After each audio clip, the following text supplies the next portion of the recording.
A gente ouve toda hora que o sistema não quer a extrema-direita, que o sistema não deixa o Brasil crescer, que o sistema é cruel, que a gente tem que quebrar o sistema. Mas você já parou para perguntar que raio de sistema é esse? Como é que a gente vai quebrar o sistema se a gente nem sequer sabe quem ele é, onde vive, do que se alimenta? Foi pensando nisso que a gente gravou um bate-papo no Quinto Elemento sobre o tema, além de produzir esse vídeo. E sem mais delongas, que a vida anda muito corrida, vamos direto ao ponto.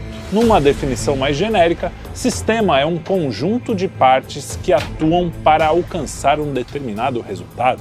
O termo sistema também está associado a método, organização, processo. Que nem um relógio enorme. É que nem um relógio enorme. É, isso aí. Só funciona se todas as pequenas engrenagens se encaixam. Na biologia, a gente chama o conjunto de órgãos responsáveis pela digestão de sistema digestivo, o conjunto de órgãos responsáveis pela respiração de sistema respiratório. Em mecânica, o conjunto de peças e mecanismos responsáveis por diminuir a velocidade ou parar o carro é chamado de sistema de freios, e assim por diante. No nosso caso aqui em particular, o sistema é o conjunto de forças que controlam a nossa vida em sociedade. Podemos chamar de sistema a engrenagem através da qual a sociedade se move. Para quem tem preguiça, acostumado ao mundo superficial e urgente das redes sociais, pode parecer que o sistema é o governo. Mas quem é mais esforçado percebe de cara que se o governo fosse o sistema, não teríamos tanto problema. Afinal, os governos mudam e, em tese, nós é que escolhemos quem governa. Se fosse assim, portanto, a gente mudaria de sistema o tempo todo, o que seria suficiente para que ele não existisse, já que o sistema pressupõe estabilidade, permanência. O sistema perdura, mas é claro que o governo é sim uma parte importante do sistema. O governo é usado pelo sistema. No fim, acaba sendo bem mais uma ferramenta para atingir os seus objetivos.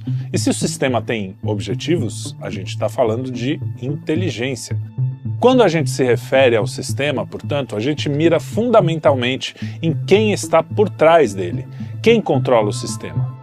De cara, já deu para perceber que se há quem controla o sistema e usa o governo como uma ferramenta, isso significa que a nossa democracia é só a fachada e o sistema é, de fato, o antagonista da vontade popular. Sabe aquele papo de que na democracia todo o poder emana do povo?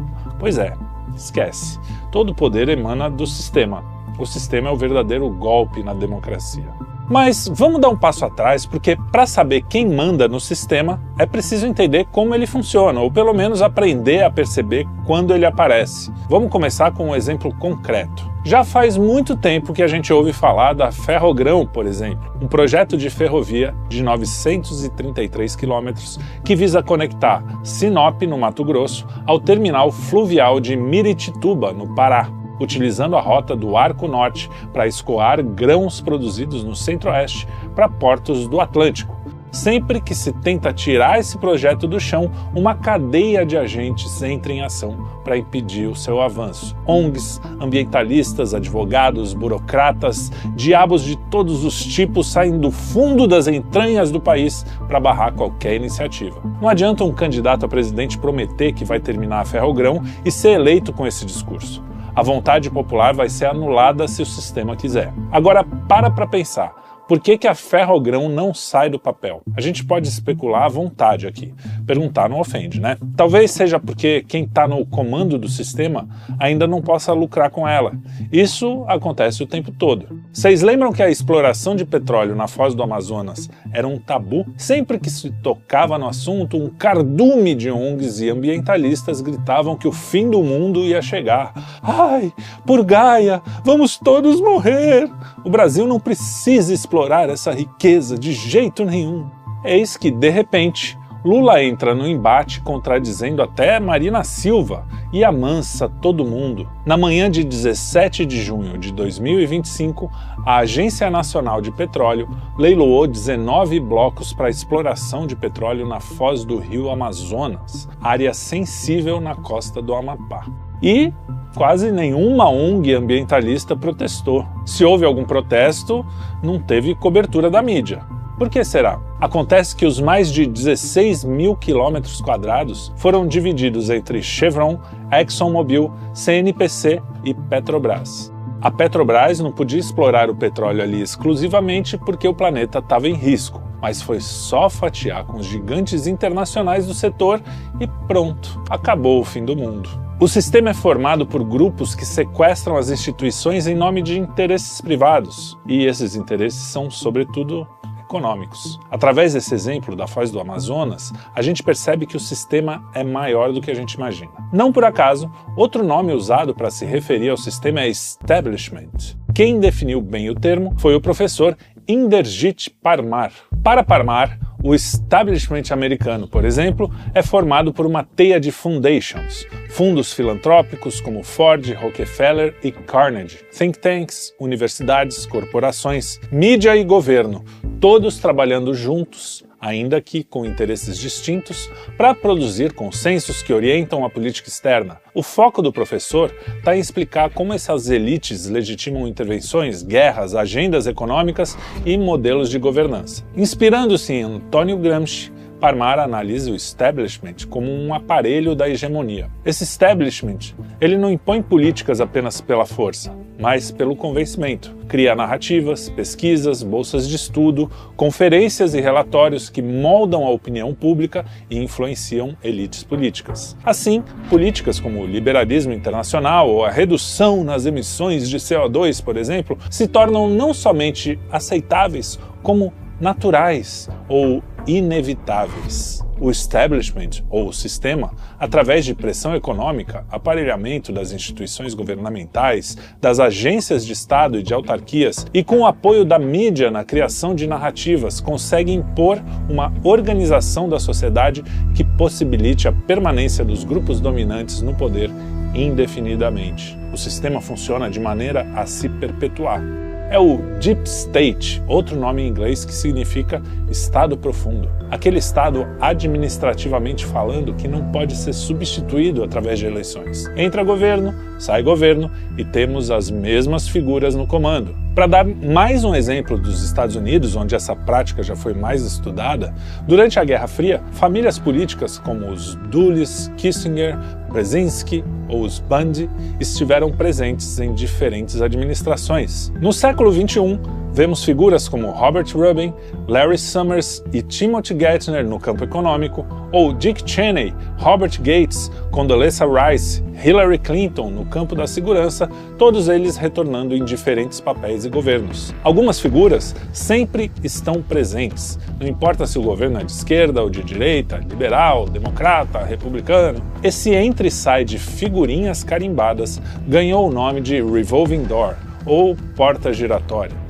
Estima-se que um círculo restrito de 400 pessoas se revezaram nos principais cargos da administração pública americana durante um período de 20 anos. A gente vê isso aqui no Brasil também, quando figuras como Michel Temer, por exemplo, exercem a sua influência em qualquer governo que seja, pode ter certeza, ele é o establishment, o deep state, o sistema em pleno funcionamento. Aqui no Brasa, o establishment não é apenas a elite econômica ou política, mas um conjunto que envolve partidos políticos tradicionais que, na sua forma atual, estão aglomerados no centrão, grandes empresários de setores econômicos estratégicos, a elite jurídica, que é o Supremo, juristas influentes, associações de classes, a grande mídia, a universidade, os círculos intelectuais. Quem está nesse grupo ocupa posições centrais de mediação, continuidade institucional e manutenção de interesses estabelecidos. Michel Temer ainda estudou na Faculdade de Direito da USP,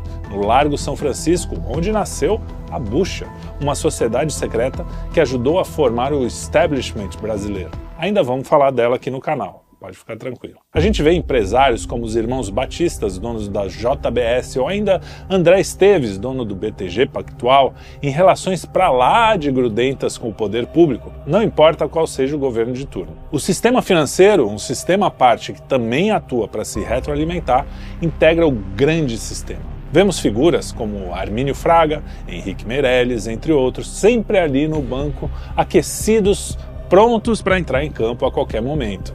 Entendeu? Banco. Boi. A maioria dos bilionários do país pertence ao sistema financeiro. E quando não são banqueiros, são grandes monopolistas, como Paulo Lemann, dono das Americanas, empresa que foi protagonista de um escândalo contábil recente, e a Ambev, conhecida por suas práticas abusivas de mercado. Tá bom, mas e daí? Quem faz parte do sistema não tem com o que se preocupar. O sistema protege as suas peças e ataca todo agente que represente risco.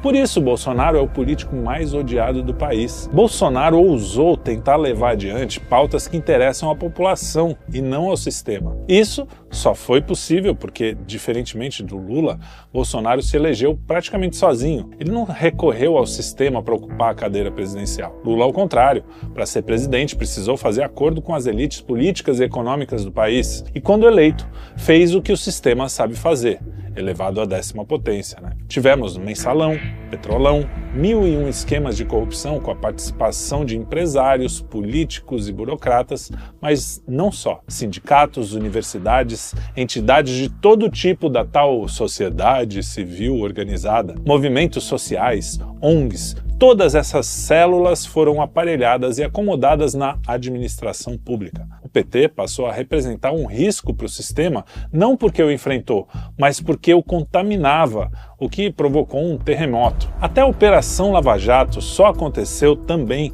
porque funcionou como uma peça do sistema, infelizmente. Difícil precisar se desde o início ou se foi absorvida depois. A sacada foi a seguinte: vamos deixar pública toda essa corrupção petista para a gente tomar novamente o comando da nação. Geraldo Alckmin estava de prontidão, com o discurso antipetista mais afiado do que nunca, quem lembra, hein? Lula diz que quer voltar ao poder, ou seja, meus amigos, ele quer voltar à cena do crime. O plano estava dando certo, mas Bolsonaro chegou e estragou a festa. Foi aquele tiozão que pulou na piscina espirrando água nas madames que tomavam sol e envergonhando o sobrinho coxinha. A essa altura, as redes sociais já tinham tomado conta da comunicação e foi impossível parar o crescimento do ex-presidente, com as latas velhas de um sistema abalado. A mídia, que havia ajudado a jogar gasolina no fogo da Lava Jato, não conseguia agora conter o incêndio das tias do Zap. Um fenômeno parecido aconteceu também nos Estados Unidos com Donald Trump,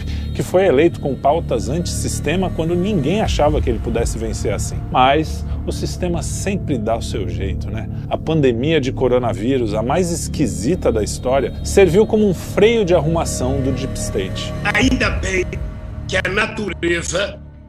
a natureza, contra a vontade da humanidade, criou esse monstro chamado coronavírus. Aqui no Brasil foi pretexto para barrar Bolsonaro, que não conseguiu governar plenamente porque é genuinamente antissistema. A sua força como presidente foi minada por um arranjo entre o poder judiciário, a mídia, a esquerda e o centrão, além da parte mais suja do empresariado. Hoje a gente vê ele ser acusado de tentativa de um golpe de Estado miraculoso, com direito a tiros de piruás e bombas de algodão doce. O Estado democrático de direito, volta e meia evocado por esse conluio de forças, não significa democracia real, mas o velho e nefasto sistema. Lula, derrubado pelo sistema, foi novamente alçado ao poder pelo mesmo sistema quando ficou claro que Bolsonaro representava um perigo real de ruptura. A liberdade de Lula serviu como barganha. Num triplo twist carpado impressionante, Lula saltou de criminoso a presidente da República graças ao STF e à mídia. A mesma mídia e o mesmo tribunal que haviam colocado Lula na cadeia por corrupção. Nós derrotamos o bolsonarismo! Quando William Bonner, num dos episódios mais vergonhosos da sua carreira, disse ao vivo que Lula não devia nada à justiça brasileira, não era um jornalista falando, era o sistema.